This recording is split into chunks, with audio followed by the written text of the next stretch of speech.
யானை படை கொண்டு சேனை பல வென்று ஆளப் பிறந்தாயடா, புவி ஆளப் பிறந்தாயடா. அத்தை மகளை மனம் கொண்டு இளமை வழி கண்டு வாழப் பிறந்தாயடா,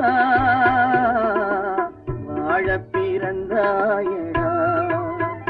அத்தை மகளை மனம் கொண்டு இளமை வழி கண்டு, அத்தை மகளை மனம் கொண்டு